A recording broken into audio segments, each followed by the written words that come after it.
Welcome, welcome. We had, I think probably 75 or so people signed up. So we're going to get going right away into material. I'm going to share my screen. Can you give me, folks, looks good. Okay, yep. Great. All right, folks. Well, first of all, welcome. We've got about 12:02. Just briefly, my name's Jason Cavich. I'm a professor of management strategy here at the Huizenga College of Business. I've had a chance of to see that the folks that signed up, not everybody, but we have a big percentage of individuals who have an affiliation with the university.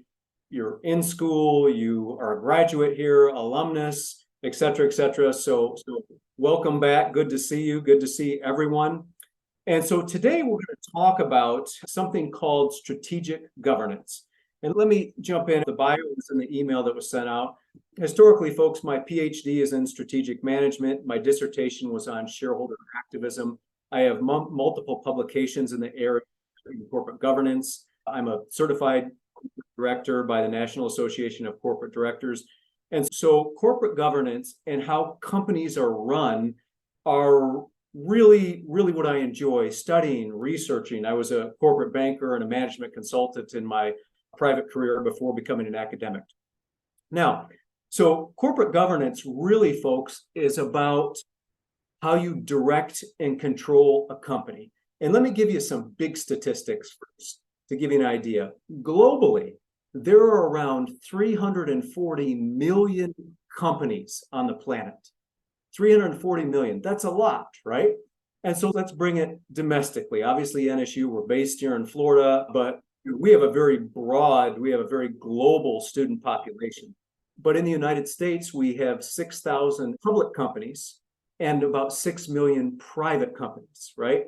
And all of these companies, they're different sizes. And let me talk about variance right up front. On the call, folks, we may have undergrad students to alumni, to executives, to board members on the call. So you have to give me a little bit of latitude because this topic of governance is something that I could teach an entire class on, or an entire full week corporate training or executive education function on. There's a lot here. So I'm going to talk 45 or 50 minutes, and I'm going to throw a lot at you just to try and give you a lot of content. But it gives you a taste, obviously, if you're interested in attending here, or we have a lot of corporate partners, about 180 corporate partners that we work with.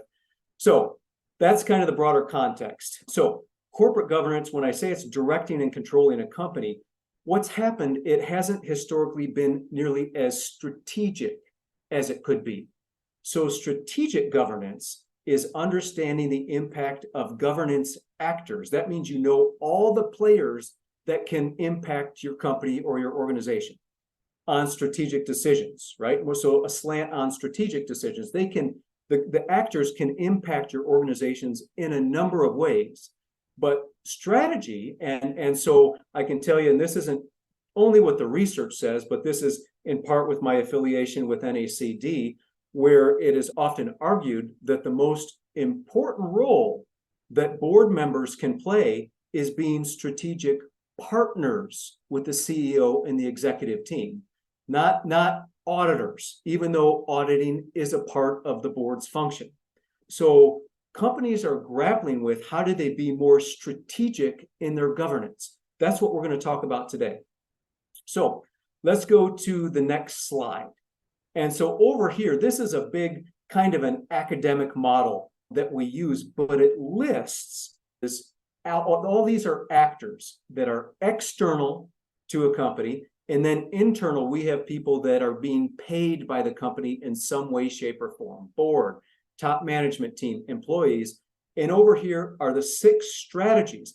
For instance, a lot of times when talking with companies or boards, the notion that these actors can impact all these different type of strategies, a lot of times boards are talking about the primary strategy. Are we going to be a differentiator? Are we going to be a best value type of company? Are we going to be a low cost provider? Which is important and is kind of a guiding strategy, but there are multiple strategies which we're going to discuss today underneath that again, all need to be planned for, all of them, right?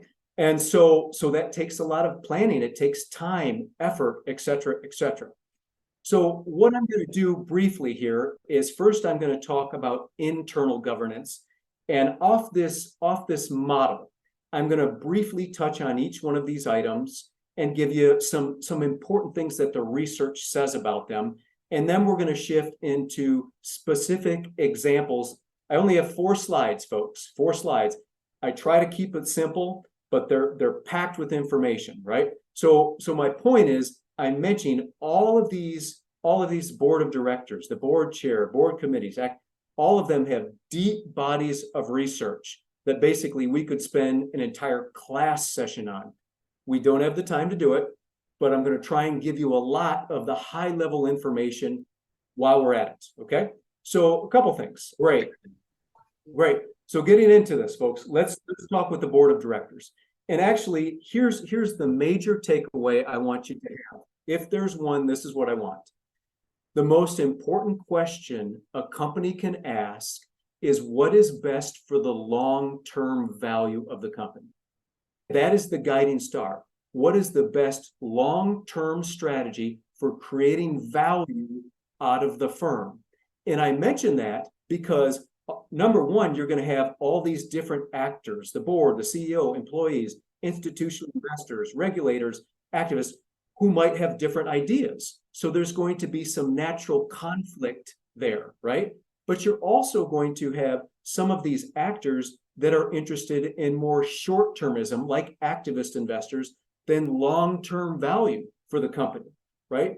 And so the big takeaway is trying to get the board, the CEO, managers, employees, and the external actors as much as possible on the same page with what the company stands for and the direction the company is going. And that might be easy to say in one sentence, but that is really hard to execute. And depending on the size of the companies, there are millions and billions of dollars at stake, right? Boards and executives get paid for decisions. That's what they get paid for. So with that kind of context, let's talk about, I'm going to detail what these are and then give you a couple important nuggets that the research says about these. So board of directors. Board of directors are crucial to organizations, and the research is a bit mixed here from this standpoint. The research doesn't unequivocally say that they help increase a company's overall profits, for instance. However, there's a lot of research that boards help improve many areas of a company in its functioning, in its process. So what should happen is the board of directors. In the 4th slide, I'm going to talk in more detail about boards and CEOs. So I might go a little bit quicker on this particular slide about boards and CEOs. But ideally, you have a board because they get to hire and fire the CEOs. Boards do, right? So ideally, you have a board that actually is partnering with all these strategies on how to handle actors long-term with the CEO and top managers. That's an ideal position, right? It's hard to reach because we have many individuals, both on boards and CEOs, who are interested in building empires and accumulating as much wealth for themselves, which means you might sit on 5 to 10 boards when really you only have time to serve 1 or 2 boards well.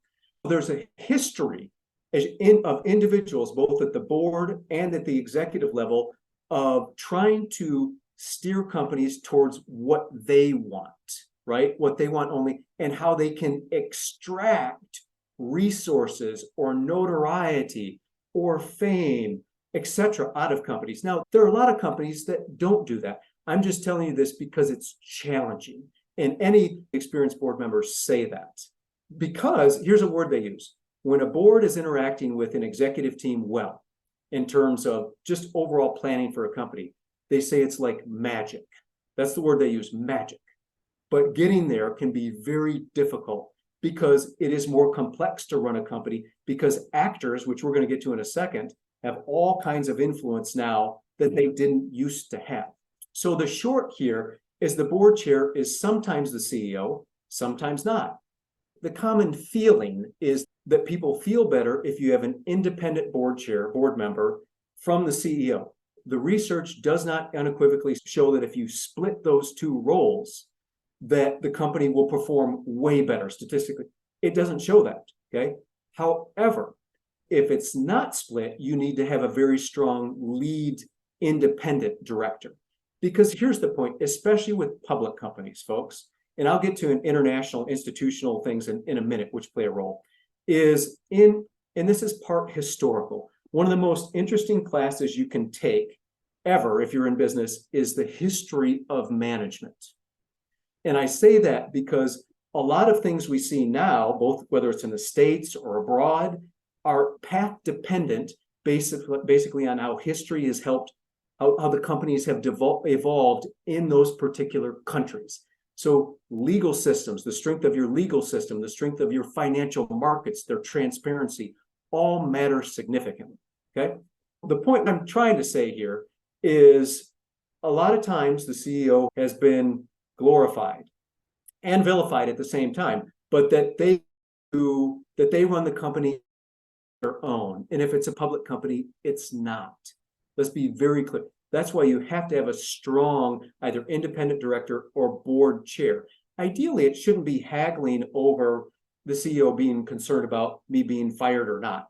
It should be a partnership. And that's one of the big lessons to take away from strategic governance is all these external actors, many that used to be ignored, shouldn't be.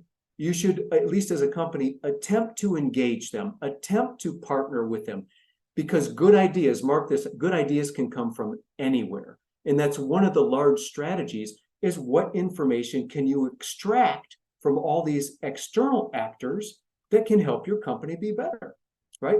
Because let me give you another high level point that's really important. Companies, particularly in the States, have been at all-time highs in profits over the last 10, 15 years, all-time highs. Companies are so large now and leave global footprints, the idea that only shareholders matter, while that legally somewhat might be the case, that idea honestly needs to be gone. Stakeholders matter too. And this is where institutional and country context matters. Other parts of the world give much more weight and voice to other stakeholders, not just shareholders. And I'm saying this because the companies are so large that they leave global imprints, right? Both on our environment, socially, on the communities where they create products and services, on the resources and income that they provide individuals and that they spend their money globally, right? Where they're so large, you can't just say it's all about profit. You can't, and that it's just for shareholders. Unfortunately, that doesn't work, and the research shows that. And you have to, let me use the perfect example. I'll detail more at the end. So most of you probably have heard of the company Unilever, right? They're a global consumer product company based out of England, and they are kind of held up as this example. I'll give you the details at the end, where companies are trying to be more sustainable, which means you must focus more on long-term value creation. So short-termism, while managers, executives, especially at public companies, have to manage towards this, they have to manage both sides. If you have a long-term strategy that is supported by a lot of investors and a lot of stakeholders, it's much harder for activist investors, for short sellers, for social activists to make big dents or have significant impacts on your company or your stock price, because you've spent time engaging all your stakeholders, building relationships, implementing their ideas, allocating certain type of resources towards their ideas, their thoughts. Now, with that, like anything else on external actors, you're going to do a shareholder analysis and a stakeholder analysis, because not all stakeholders have the potential to help the long-term value creation of your organization, okay? So those are some additional high-level things. Let me go down here. So also the board committees. There's the compensation committee. There's the risk and audit committee. And there's the governance and nomination committee. Those are often required by stock exchanges, for instance, right?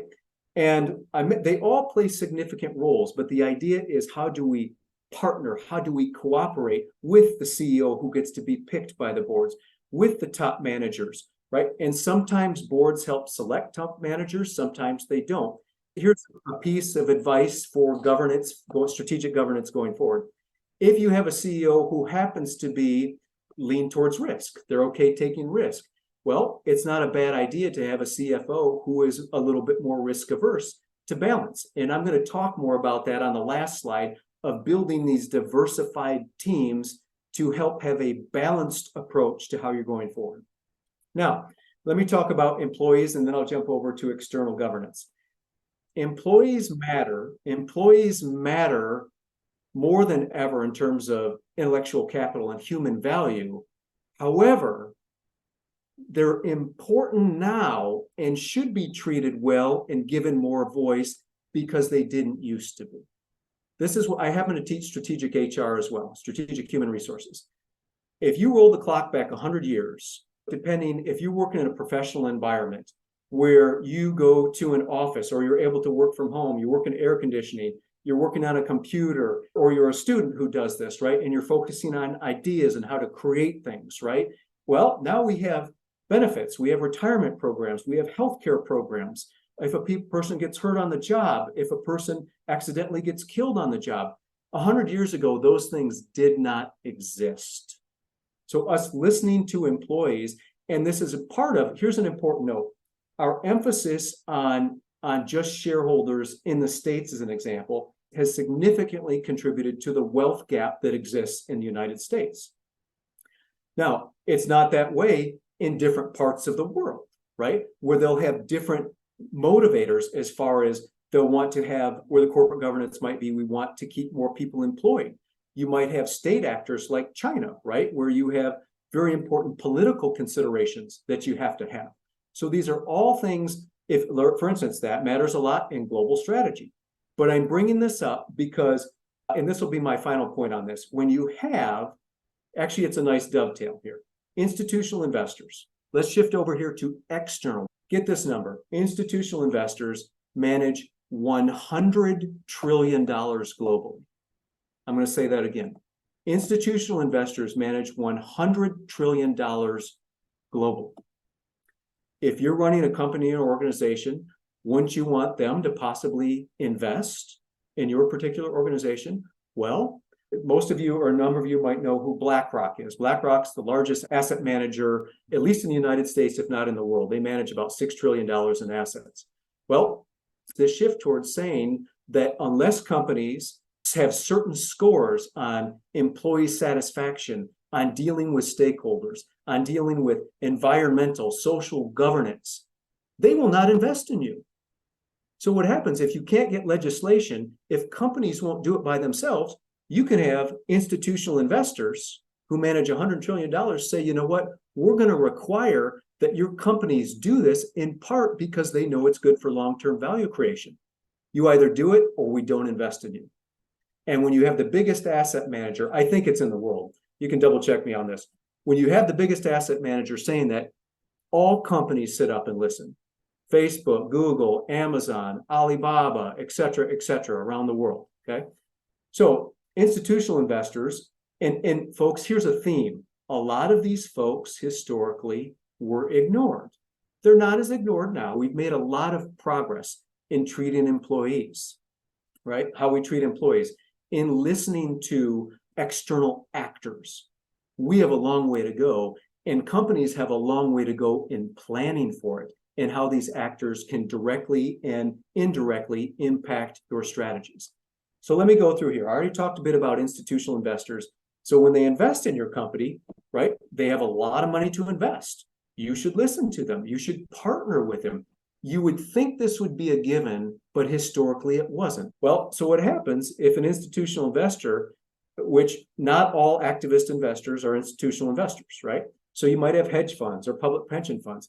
Well, they flat out don't like the way that a company is being run. Well, they're going to buy some shares and maybe try and get seats on the board, and they might try and change the strategy of the company. Well, you might want to engage them. Hedge funds, folks, came about late 90s, 2000s, and they've done incredibly well since then, right? Well, they might have something good to say. Now, here's an important takeaway. Not all, but many activist investors are looking, the average is that they invest in a company for 2 years and then they want out. So on average, the question, do they help best with the long-term value of our company? A lot of times the answer is no.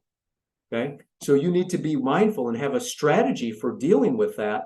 If you have a board that partners well with the executive team, that you went out and recruited institutional investors who support the long-term value strategy, if you can have hedge funds, short sellers, social activists, that unfortunately, if your company is doing well and everybody's on the same page, it's going to be pretty hard to get you to move off your strategy as a company, right?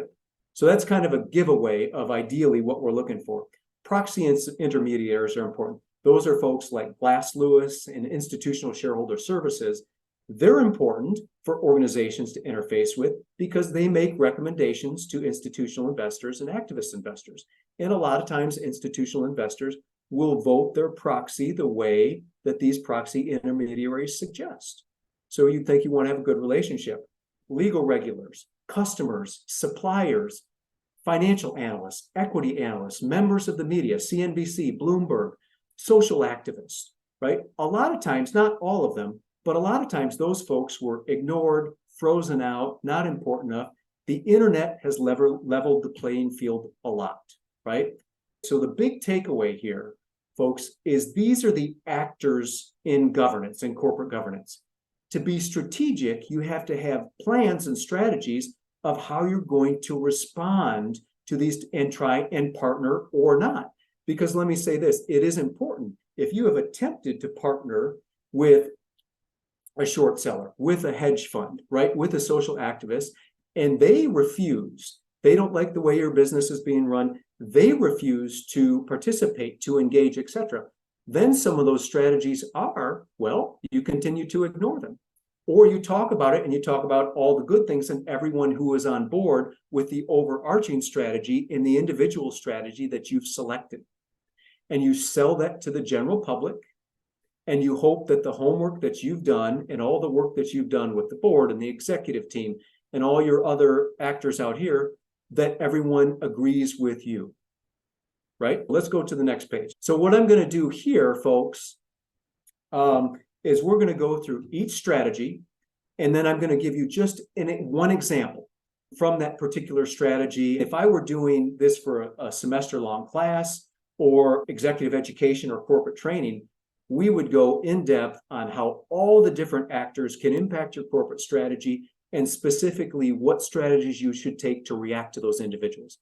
Corporate strategy, ensuring that the value of the enterprise as a whole is more than the sum of its parts. Let me put this short in US context from this standpoint. And this is the history of management here. Companies during the last century, 20th century, focused a lot on just growing. And so a lot became conglomerates. A lot of companies became conglomerates. And some reasons for that was just to grow the company. Some other things that the research shows us were executives get to be paid more. If you're the CEO and you run a larger company and you have more revenues and more assets, you get to be paid more. It also limits their employment risk because you have companies that might not be related, but this one's doing well, but this one's not doing so great. Here's the problem. On average, conglomerates have not really produced more value. Because the point is, in corporate strategy, you should be putting businesses or pieces of business together that make 1 + 1 = 3, not 1 + 1 = 2. So it's about strategies that do that, synergies that are created. If they're not there, that's a problem. So really, as an example, you're looking at how diversified is a company in terms of types of businesses. Are they doing well? Are they not doing well? And then what's the institutional environment? What is the strength of the legal and financial system based on the country you're doing business there? Because that impacts the type of strategies you would take towards a company. Let's take an example here. Let's say you have an activist investor. Let's say it's a hedge fund. Let's say they write a letter to the chairman of the board. They could say, we don't agree with your strategy. We don't like the CEO. We think certain board members should be exchanged. We think you should cut some R&D, which is a precursor to innovation. All kinds of things, right? Well, ideally, the company, especially if they're a shareholder and have a decent size or planning on buying, should reach out to them, communicate, attempt to engage them, right? and then kind of see where the hedge fund's coming from, and then attempt to leverage their information. And then after that, in part depends on this dance between the company and how the hedge fund's behavior. And then you would decide as a company, for instance, if the hedge fund doesn't really want to engage, they'd rather have a proxy fight. They're interested in short-termism, which is not uncommon. That can fly right in the face of a long-term strategy. If that's the conclusion that the executive team and the board come to, say, hey, what the hedge fund wants us to do in terms of a reorg, spinning something off, a divestiture, does not help build our brand long term. Well, then you take a defend position. And then again, if you're a public company, to the general public, you defend that stance and hope that the shareholders agree with you. And it could be a short-term bump. Pepsi has had to deal with this a few years ago. They stood their ground, and because they had done a lot of partnering and working with actors, they were just fine. Everybody ended up agreeing with their strategy. Unilever was attempted to be taken over by Kraft Heinz. Same thing. They wanted a sustainable long-term approach that increased revenues. They attempted to cut their environmental impact in half and triple their social impact, right? Well, you have a lot of shareholders, you have a lot of stakeholders who are all in agreement with the strategy, with what the board had in place and the CEO. So the attempt by Kraft Heinz didn't work, right? So, okay, let's go to innovation strategy. Innovation strategy, guide decisions on how resources are to be used to meet a business objective for innovation, delivering value, and build competitive advantage. Let me just talk to you quickly here. I'll be a little more succinct. Innovation, folks, is just absolutely unequivocally key. This is true in human history. Whatever government, whatever organizations, whatever company had the best technology were the winners. They ruled the world, or their companies were the largest, the most profitable. And we still see that. In the US, we have a good framework to incentivize innovation. But for instance, let me give you an example here. Let's continue with the hedge fund. Let's say a hedge fund approaches a company and says, we want you to cut costs, right? And of course, over 2 years, great, your profits will look great. Well, part of that, they want you to cut R&D. Maybe it's 5, 10, 15% of your budget. Your answer should be no, unequivocally no, right? How does that help the long-term value creation of your company? It doesn't matter if you're a cutting-edge startup, tech startup, or if you're in a mature industry.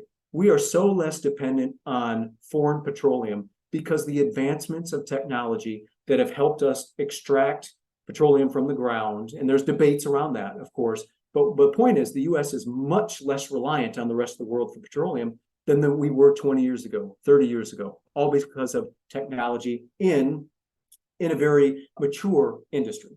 So again, the point is if you have a strategy-oriented board, you've recruited dedicated investors, you've connected and you've engaged in that entire process. Well, guess what? You're going to be able to withstand some type of attacks.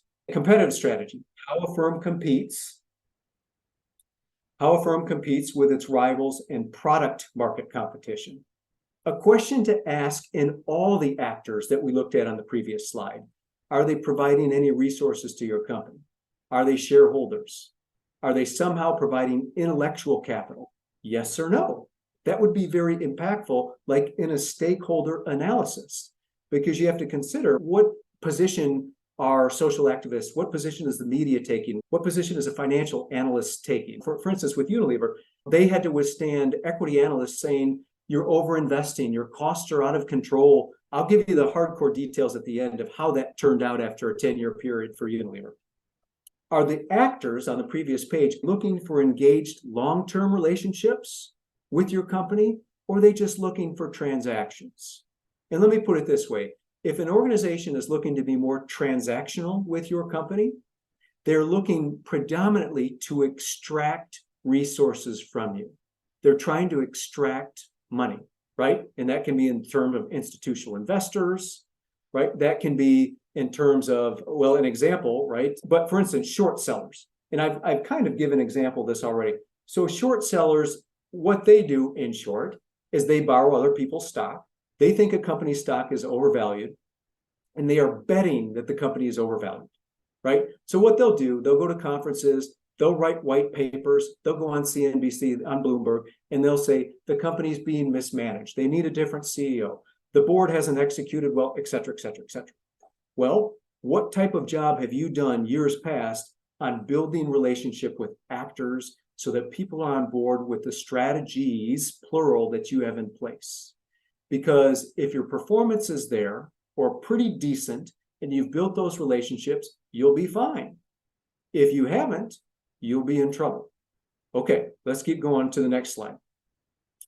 Global strategy, a series of strategic actions to explore locational advantages, right?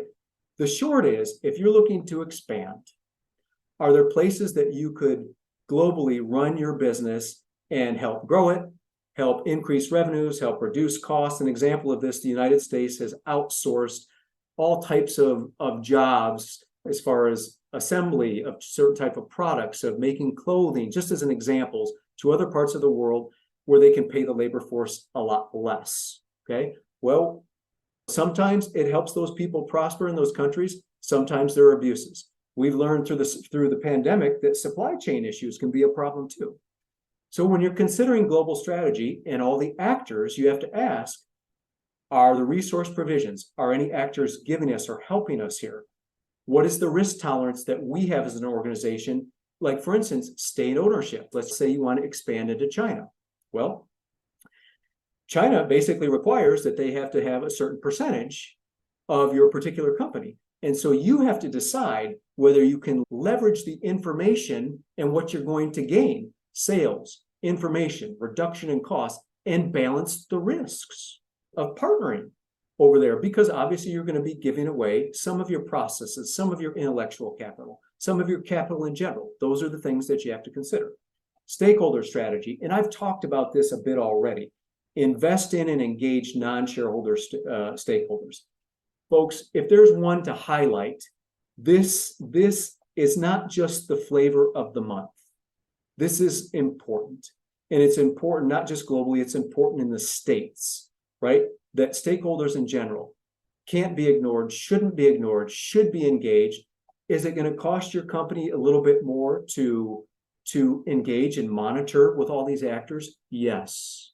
Will the chances of it increasing the success of your organization, will it increase that significantly? Yes. That's why you do it, right? So for stakeholders, again, are they providing resources? Are they relational or transactional? Examples, financial analysts and social activists. A lot of times they're not. And for instance, financial analysts are not allowed to own stock in the companies they evaluate, right? So what you can do is, in an attempt to engage them, provide proactive disclosure and engagement. So you're relationship building with each actor for where they are and what they do, okay? Let's go to corporate political strategy. So this is a strategic action plan to shape government policy favorable to the firm. Of course, you're going to contribute politically to things that might protect your industry, protect your company. Folks, Facebook, Google, Amazon, Microsoft, probably leaving a few people out, are sued, have been sued, will be sued for monopolistic, not being caught for antitrust issues, right? Still going on, we see it a lot. So what a company has to decide as part of their CPS strategy, what's your approach, what are the risks, and how are you going to leverage actors? Let me give you a salient one. Family ownership. Chick-fil-A. Probably most of you have eaten at Chick-fil-A or know what it is, right? Private company, based on Western religious traditions, if you will. And so they basically, and it's part of their strategy, and they share it, that they contribute to all kinds of things that line up with their beliefs, their faith, their values, which oftentimes fly in contrast to maybe some of the current status quo issues that are being debated and talked about in the United States a lot, okay? Well, companies have to consider those risks, right? Well, they take that stand, and for the most part, they create a great product. And I say that because when you stack them against other fast food restaurants, this is just an example, right? But when you drive Chick-fil-A's, and I live by a bunch of them, eat their food, etc., their drive-throughs are a lot of times around the block, lunch, dinner, around the block, right?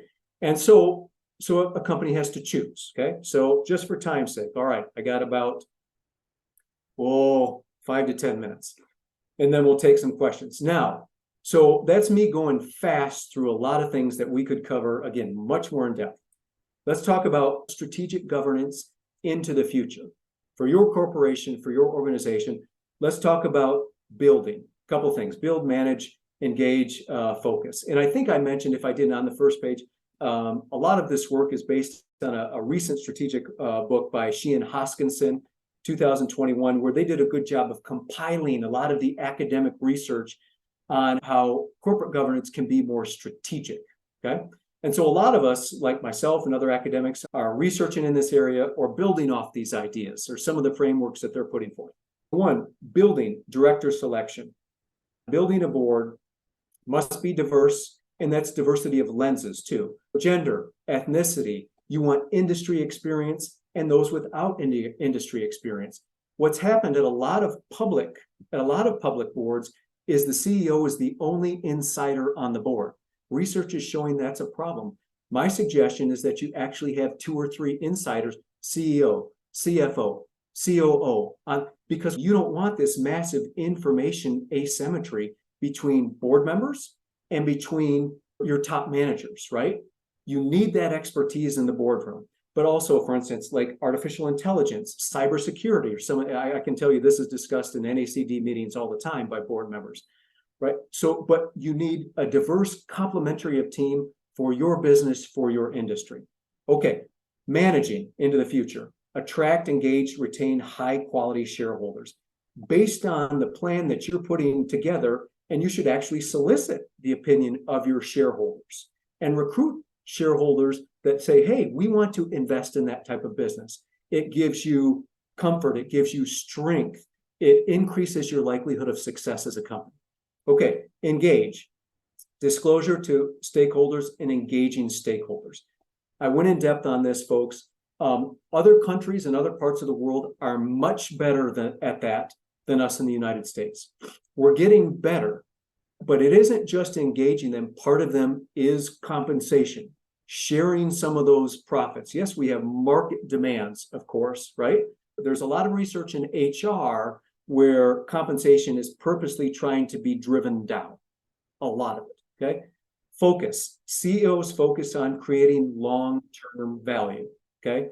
Now, of course, you have to manage short-termism, but if your top management team, your board, and the other actors, stakeholders and shareholders are on board with your plan, you can have, again, people come through, whether it's a short seller, whether it's a social activist, trying to downplay or saying that your company's doing bad things, it should be done differently. Well, if you have 95% of the actors pleased with what you're doing, you're probably going to be able to keep your position, keep your strategy, and keep trying to advance the company that way.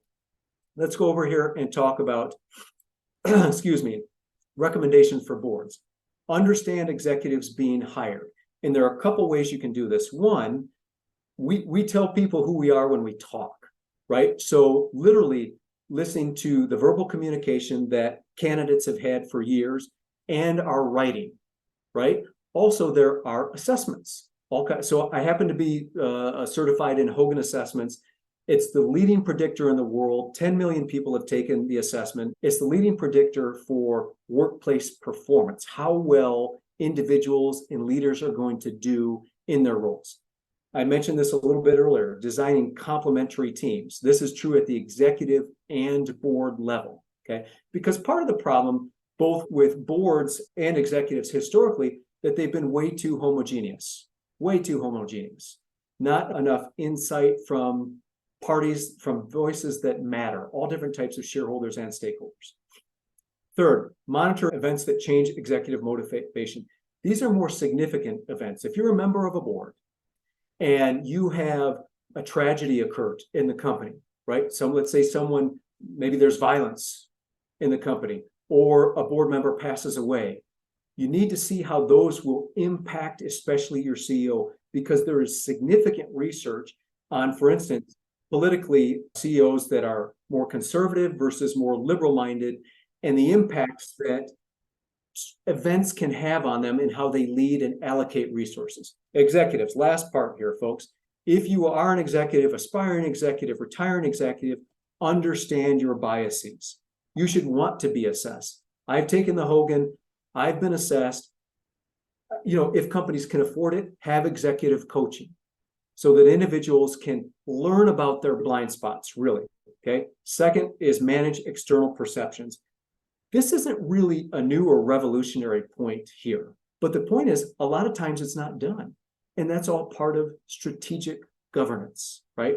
So we're going back to how can we move from corporate governance, which is just the system and how a company is directed and governed, to be much more strategic. I'll go back to the front with our actors so that we can run a better company.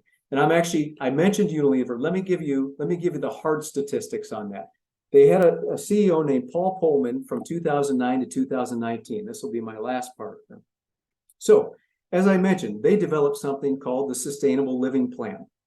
They went from, in 10 years, 38 billion to 60 billion in sales.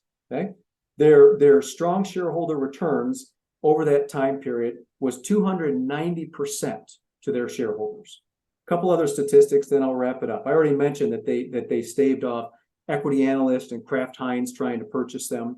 So over that 10-year time period, compared to their leading competitors of Nestle and Procter & Gamble, their share price had risen 175%, while Nestle and Procter & Gamble rose 100% and 50% respectively.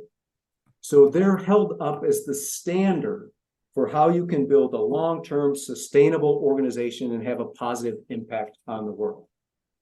Thanks for your time today, folks. Appreciate it. Yeah, thank you again, everyone. Thank you, Dr. Cavich, for your time. This was awesome. So much knowledge, and we really appreciate your expertise in this. A lot of great questions as well. So thank you all for joining today. If you do have any additional questions, please feel free to email us. We will either get those answers for you. If they're from Dr. Cavich, we can connect you with him. And hopefully we'll see you all at the next faculty seminar. I think I'm going to hop off the call. And obviously, if you're still on the call, please get us those questions and I'll try and give better answers, especially short-term ones if necessary, and we can go from there. Thank you so much for your time. You can have a good rest of your day, everyone. You bet. Bye-bye.